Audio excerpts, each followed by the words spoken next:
Et nous sommes de retour au Paris Zéro Carbone. Bonjour à toutes et à tous. Nous allons désormais parler de concilier production de logements, biodiversité et zéro artificialisation nette, le ZAN, le truc qui rend tout sauf zen les élus locaux. Et pour commencer, nous allons en parler avec Marianne Loradour, qu'on connaît bien ici à la tribune pour ancienne directrice de la Banque des Territoires Île-de-France et maintenant directrice générale de CDC Biodiversité, la filiale de la Caisse des dépôts spécialiste du sujet. Marianne, la 15e COP Biodiversité vient de s'ouvrir à Montréal. Merci d'être avec nous. Comment vous travaillez à sa sauvegarde ici en France ? Oui, donc un moment important et bravo pour le calendrier de ce forum climat qui se fait, la COP27 s'est terminée le 18 novembre, la COP15 commence depuis hier, 196 pays qui vont regarder le cadre mondial de la biodiversité pour les 10 prochaines années et qui vont se poser cette question de ses objectifs pour sa restauration avec un objectif d'arrêt de la perte de biodiversité et un objectif de restauration à partir de 2050. Un enjeu fondamental, on est aujourd'hui sur le zéro carbone et aujourd'hui les scientifiques le disent, la biodiversité et le climat sont liés, ce sont deux crises qui convergent avec des solutions aussi qui convergent et on appelle ça des solutions sans regret, celles qui sont bonnes pour le climat, celles qui sont bonnes pour la biodiversité. Donc situation de détresse, il faut le rappeler quand même pour la biodiversité, les rapports de l'IPBES qui est les scientifiques, qui est l'équivalent pour la biodiversité de ce que le GIEC qui est dans la salle à côté est pour le climat et les rapports scientifiques sont éloquents, on est sur la même extinction des espèces dans un rythme de pas 100 à 1000 fois supérieur à ce qu'on a connu. On a eu le rapport aussi du Fonds mondial de la nature qui montre que 69% des vertébrés sauvages, la taille de ces populations a perdu 69% depuis 1970, donc c'est des cadences et des rythmes d'extinction énormes.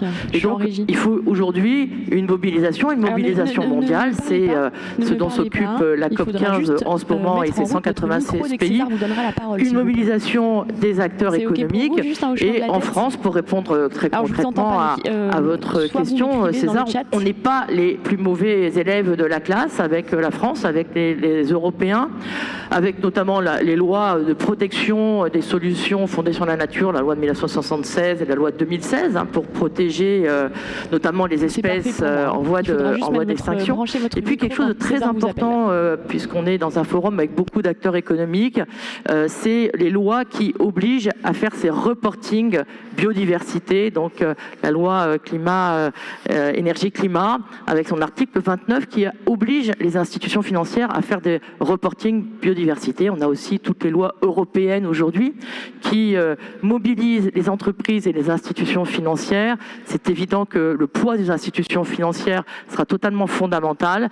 Et en France, on a aujourd'hui une métrique pour mesurer sur toute une chaîne de valeur d'une entreprise. On a une métrique pour calculer l'empreinte biodiversité d'une entreprise, c'est la MSA au kilomètre carré, et beaucoup d'entreprises sont en train de s'engager sur ces mesures, et ça nous donne une raison d'espérer.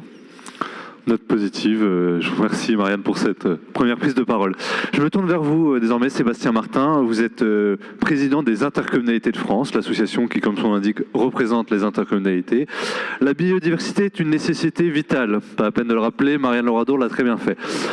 Elle doit en outre se conjuguer avec un autre impératif dont on parle beaucoup, la réindustrialisation du pays. Comment les intercommunalités s'emparent de tous ces enjeux ? La production de logements, vous êtes conseiller municipal aussi, président du Grand Chalon, on le rappelle.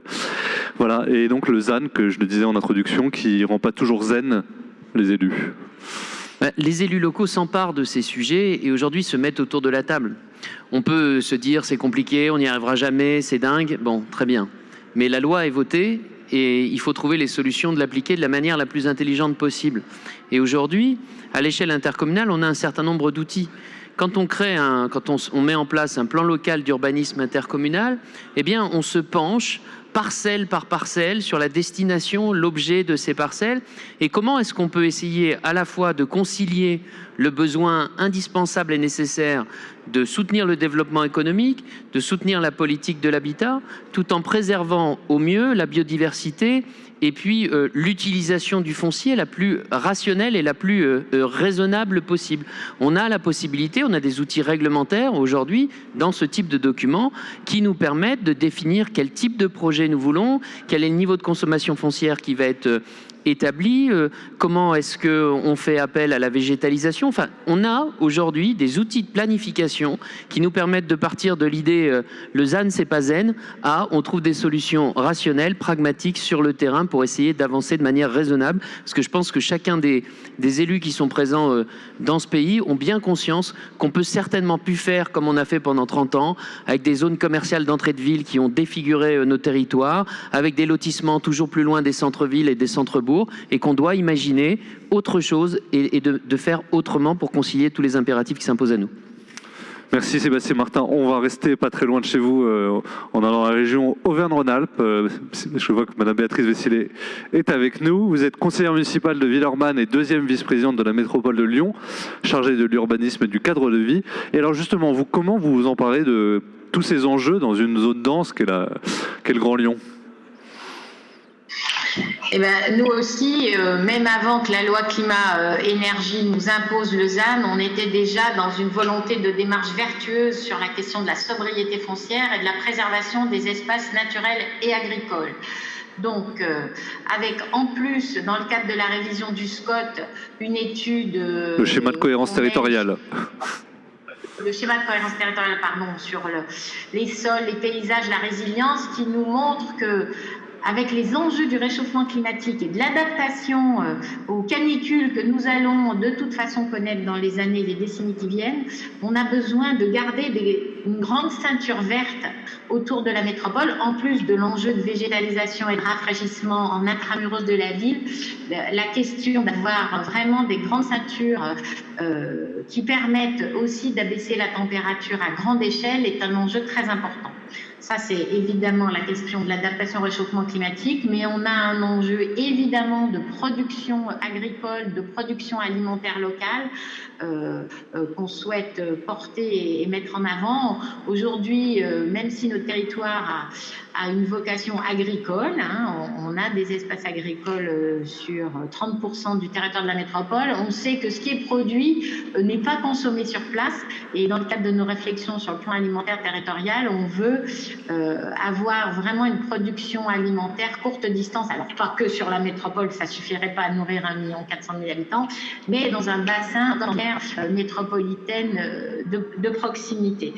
Donc la sobriété foncière, c'est un enjeu environnemental, mais c'est aussi un enjeu de qualité de vie, de qualité de ville, parce que on prône la ville du quart d'heure, avoir des services, des équipements, des bassins d'emploi à une échelle intramétropolitaine, qui fait qu'il faut qu'on réussisse à mixer les fonctions urbaines au-delà de cette grande politique de zoning qui a été vraiment marquante dans les années 70. Alors, c'est vrai qu'on ne découvre pas le sujet de la fin du zoning avec le ZAN, mais c'est encore plus vrai aujourd'hui d'être dans la production de la ville du quart d'heure, des aménités urbaines, de la qualité vraiment en proximité. Et là, toujours dans le cadre de la révision du schéma de cohérence territoriale, on vient de finir un cycle de réunions publiques et on a une forte attente de nos concitoyens sur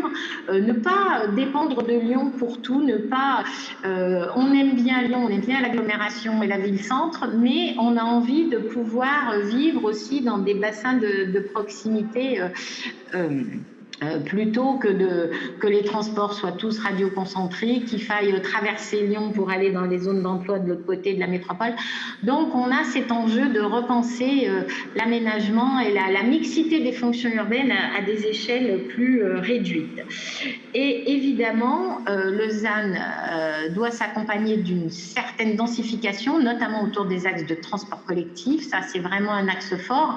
Là, on parle depuis des décennies de la cohérence urbanisme-transport, mais on ne l'a pas faite suffisamment. Et là, il faut vraiment qu'on soit plus vertueux sur du bon usage de la densité, parce que c'est vrai qu'il y a un sujet d'acceptabilité autour de la densité, mais densité, c'est pas forcément significatif de absence de qualité urbaine, et on renforce par exemple le coefficient de plein air dans les programmes privés. On a fait ça à notre modification de PLUH pour avoir une qualité paysagère, végétale et aussi d'usage d'espaces extérieurs privatifs, en plus de toute une démarche d'espace public qui doit lui aussi être beaucoup plus partagé, beaucoup plus végétalisé. Donc, la manière dont on produit la ville, je crois qu'elle doit évoluer significativement par rapport à ce qu'on a fait jusqu'à présent, à l'aune de ces enjeux de sobriété foncière, mais aussi à l'aune de la ville abordable. Hein. On a assisté à une fuite à la fois des classes les plus modestes à cause des prix du foncier, des prix du logement vers l'extérieur. Donc, on a une ambition de produire plus de logements abordables dans notre territoire. Et on a aussi cette logique-là sur l'activité économique, parce que on a eu pendant plusieurs années un fort développement du tertiaire dans la métropole et même dans le centre de la ville-centre de la métropole. C'est plus le modèle qu'on veut développer. On est attentif à avoir un développement économique plus partagé, y compris en dehors de la métropole, à l'échelle de l'aire métropolitaine lyonnaise, d'avoir un desserrement économique aussi pour que les villes moyennes autour profitent d'un développement et qu'on ait une qualité de vie à la fois dans la métropole avec moins de congestion aux entrées et puis des fonctions urbaines diversifiées à l'échelle du territoire de l'aire métropolitaine lyonnaise. Donc voilà, il faut tenir un peu tous ces enjeux-là pour fabriquer une aire métropolitaine vivable, désirable, abordable et répondant à tous nos nouveaux enjeux. Merci pour ce tour d'horizon assez exhaustif, mais on va continuer, parce qu'on n'a pas fini le premier tour de table. Avec vous, Pierre Aoun, je dis juste qu'avant, pour nos auditeurs et auditrices qui sont intéressés par la ville du quart d'heure, on fera un débat tout à l'heure à 14h30 entre Carlos Moreno, le concepteur de la ville du quart d'heure, et Jérôme Baloge, le maire de Niort. Pierre Aoun, donc, vous êtes directeur général de LP Promotion, vice-président de la Fédération des promoteurs immobiliers en Occitanie et en Nouvelle-Aquitaine, et président aussi de la commission résidence gérée, si je me trompe pas, à la FPI nationale. Bon, vous avez entendu le mot magique qui a dû vous plaire, le mot densification, ça a dû vous plaire, mais au-delà de ça, entre biodiversité, ZAN et relocalisation industrielle, portée par Sébastien Martin autour de la table, comment peut-on encore produire du logement neuf aujourd'hui? Et je ne parle pas évidemment des délivrances de permis, de RE 2020, de réglementation environnementale, pardon, des bâtiments. C'est vrai qu'il y a plein de contraintes et plein de sujets. Le mot magique, je ne sais pas, mais en tout cas, c'est un mot qui doit être un mot et pas un gros mot en fait. La densité, la densification, elle doit être accompagnée, elle doit être concertée. Villeurbanne est un bon exemple de densité, densification réussie. Et les métropoles françaises ont souvent peur de cette densification, de cette densité qui permet la biodiversité. Quand on monte, évidemment, on génère plus d'espaces verts, d'espaces moins d'îlots de chaleur, et on arrive à faire des choses plus cohérentes. Donc, c'est pas un gros mot, c'est un mot, mais il faut vraiment l'accompagner, concerter, et que nos concitoyens soient convaincus. Et ça, c'est un sujet fort sur lequel il va falloir qu'on réfléchisse tous ensemble pour accompagner cette densité. L'écologie ne doit pas être punitive. Pas être punitive, il faut s'y employer tout de suite. La ZAN, c'est un fait qu'on ne va pas remettre en cause. Tout le monde est pour la ZAN. Elle doit être territorialisée. La ZAN n'est pas la même dans chacun des territoires. Chaque territoire est spécifique. Donc ça, c'est un sujet important. Comment on va faire dans les années à venir? On va aussi réhabiliter les bâtiments. On voit qu'il y a des usages de bureaux différents. Il y a des problèmes hôteliers suite au Covid. Enfin bref, il y a plein de fonctions qui, comme le disait Béatrice Fessier, n'étaient pas mixées, qu'il va falloir mixer et il va falloir donner la capacité aux maîtres d'ouvrage de manière très opérationnelle pour réhabiliter de manière facile et changer la destination de manière assez facile de tous ces bâtiments. Donc on s'y emploie, on fait ce type de projet et je pense que c'est là aussi le futur de notre métier. C'est pas forcément le tout béton, c'est aussi la réhabilitation. Voilà ce que je voulais dire sur le sujet. Et puis la ville du quart d'heure, c'est aussi bien évidemment celle où on ne bouge pas, on ne fait pas de déplacement. Et pour pas faire de déplacement, effectivement, il faut, encore une fois, densifier, mixer les usages et pas traverser tout Paris pour aller dans les bureaux et puis retraverser tout Paris pour aller dans son logement. C'est pas comme ça que ça fonctionne et c'est pas comme ça que ça doit fonctionner. Mais tout ça, encore une fois, ne peut être fait que si c'est bien accompagné.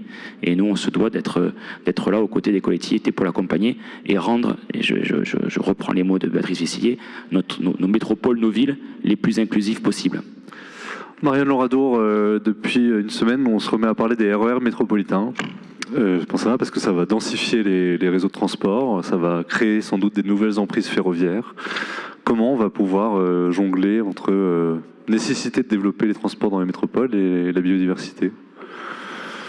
En fait, je vais répondre comme... Et bien sûr, et plus généralement, comment vous travaillez avec les promoteurs immobiliers sur ce sujet du zéro artificialisation nette, qui évidemment pose une équation compliquée à tous les autres équipements de la ville. Donc là, vous parlez des RER, vous parlez des logements, des bureaux, des équipements, des énergies renouvelables. Effectivement, il faut continuer. On a une population, on a une croissance démographique qui est soutenue, donc il faut continuer d'équiper la France, c'est évident. Et en même temps, la nouvelle équation, c'est celle qui invite la biodiversité dans la construction de la ville. Oui, c'est compliqué, tout le monde l'a dit, et oui, c'est nécessaire.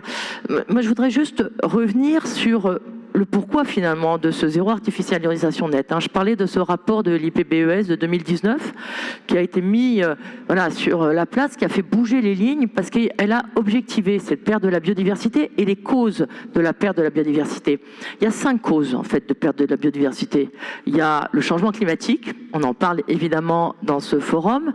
Il y a la surexploitation, la surpêche, etc. Donc c'est évidemment une disparition d'espèces rapides, les pollutions chimiques, les espèces invasives et l'artificialisation des sols. L'artificialisation des sols, c'est 30% de l'explication de la perte de la biodiversité aujourd'hui. Donc effectivement, il faut arriver à construire ces villes, continuer de s'équiper et en même temps de protéger ce qu'on appelle cette trame brune, parce que le sol, c'est pas juste un support, c'est pas juste une rente foncière qui prend de la valeur quand on construit dessus. En fait, c'est un sol vivant qui produit des services écosystémiques, qui est bien sûr un support de biodiversité, qui permet aussi l'infiltration de l'eau, qui permet d'éviter les crues, qui permet de gérer la GEMAPI, qui permet de produire de la fibre, de la biomasse, qui permet de produire des minéraux.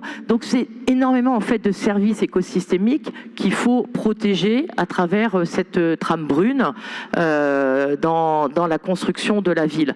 Alors après, oui, moi j'entends tout ce qui se dit, c'est le sujet de la solidarité entre les territoires, le sujet de la pondération des projets entre eux. Là, vous parlez d'un projet de déplacement, de mobilité décarbonée dans la ville. Oui, elle est très importante. Et c'est pour ça que la loi ZAN et les décrets qui sortent, qui vont peut-être, Christophe Béchu a dit qu'il allait un peu les faire... Ils vont être un peu toilettés. Voilà, qui va aller un petit peu les modifier. Il y a un petit recours au Conseil d'État en ce moment.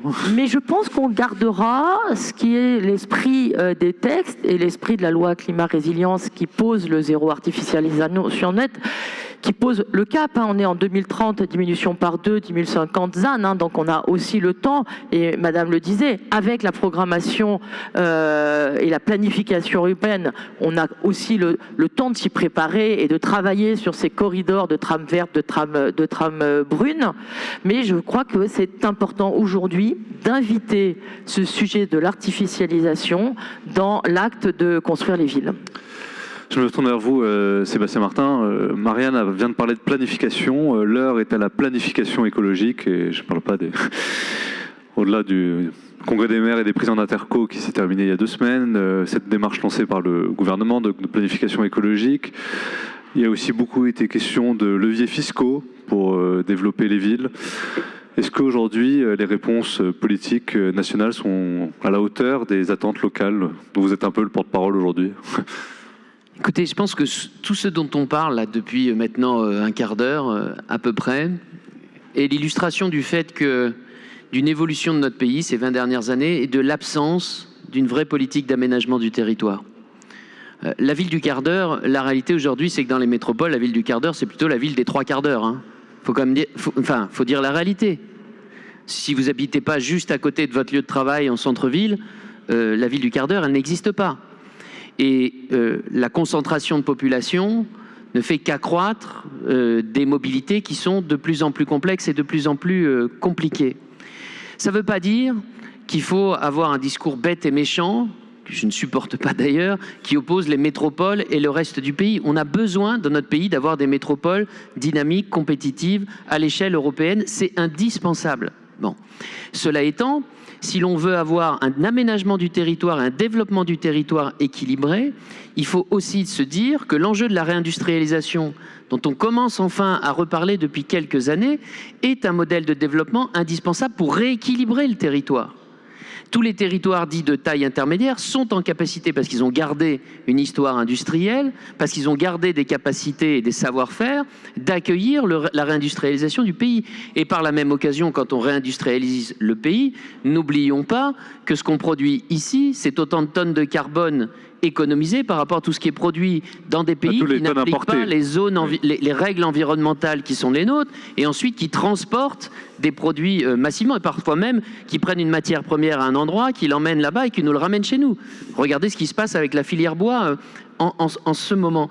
Donc je crois que... La filière bois, oui, parlons-en. Il faut quand même qu'on se dise que tout ça ne peut être accompagné, alors on appelle ça planification aujourd'hui, mais tout ça ne peut être accompagné que d'une politique d'aménagement du territoire. Et la réindustrialisation du pays, c'est de l'aménagement du territoire aujourd'hui pour proposer un modèle de développement à un certain nombre de territoires et éviter la concentration des populations essentiellement autour des grandes aires métropolitaines. Quand il y a eu la crise de 2008, souvenez-vous, de 2008 à 2012, la France détruisait des emplois, tandis que les territoires métropolitains continuaient à en créer. Qu'est-ce que ça veut dire ? Ça veut dire qu'il y a eu des mouvements massifs de population. Et aujourd'hui, on a eu des réactions au moment des élections avec des populations qui disent « maintenant, on ferme, on ferme ». Et on a eu des votes qui ont dit « on ferme ». Je ne vais pas dire pour qui on a voté, mais on a dit « on ferme, on arrête ». Le modèle de la métropole, on est content dedans, mais on ne veut plus que personne en profite, on ferme. Donc il y a bien aujourd'hui aussi cette expression à prendre en considération et qu'il faut imaginer un modèle d'aménagement du territoire équilibré. Des métropoles château fort ? Il y a un auteur qui a écrit ça, oui. Madame Vessilé, comment on évite la métropole château fort ? Effectivement, on est dans cette équation un peu compliquée où on souhaite continuer à accueillir parce que de toute façon, on a une population relativement jeune dans la métropole de Lyon et que le solde naturel fait qu'on a besoin de construire des nouveaux logements sans même parler d'accueillir un solde migratoire. Donc, il faut résoudre cette équation d'accueillir dans une enveloppe urbaine constante, je pense qu'il faut vraiment être dans cet objectif. Le ZAN s'impose, mais c'est une nécessité. Enfin, il ne faut pas le prendre comme une contrainte, mais comme une opportunité. Donc, continuer à accueillir de l'emploi, de l'habitat. Et je partage complètement ce que vient de dire Monsieur Martin sur une politique d'aménagement du territoire national qui rééquilibre un peu mieux nos territoires. Et c'est ce que j'évoquais quand je disais qu'à l'échelle de l'aire métropolitaine Lyon-Saint-Étienne, on a bien envie d'être dans un desserrement et dans un rééquilibrage, y compris économique, dans les villes plus petites. Quand le siège de Blédina, il y a quelques années, quitte Villefranche pour venir à Lyon, franchement, quel est l'intérêt ? Quel gâchis, quoi. Alors, je prends un autre exemple, outre la politique d'aménagement du territoire, exemple sur la politique de transport et la fiscalité des transports. On a un grand projet à la Part-Dieu pour lequel on fait des réaménagements d'espaces publics conséquents. Eh bien, le choix du concepteur s'est porté sur des pierres, sur du granit qui vient d'Espagne ou de Bretagne. Que ce soit l'Espagne ou la Bretagne, c'est 1000 km. Vous n'auriez pas pu éviter ça avec Vous n'auriez pas pu éviter ces situations dans la rédaction du marché du appel d'offres ? En tout cas, le marché, il avait été passé il y a quelques temps, on ne pouvait plus remettre ça en cause. En revanche, on a demandé justement, pour sortir de cette aberration, de nous étudier un approvisionnement de ces pierres qui venaient dans tous les cas des kilomètres de la métropole, d'évaluer le coût d'un approvisionnement en mobilité décarbonée et en clair en train plutôt qu'en camion. Et du coup, on a pris cette option-là. Ça va nous coûter 10% plus cher, mais notre fournisseur nous a effectivement montré que c'était possible moyennant un surcoût de 10%. Donc, les pierres vont faire 1000 km en train et puis le dernier kilomètre depuis Nice jusqu'à Pardieu en camion. Donc, on est dans une démarche vertueuse, mais c'est quand même aberrant sur le plan financier de devoir payer pour avoir un approvisionnement en mode carboné. Donc là, effectivement, on marche sur la tête du point de vue de la non-prise en compte des externalités négatives par les modes routiers. Voilà. Petit exemple. Pierre Aoun, la ville écologique, ça coûte plus cher.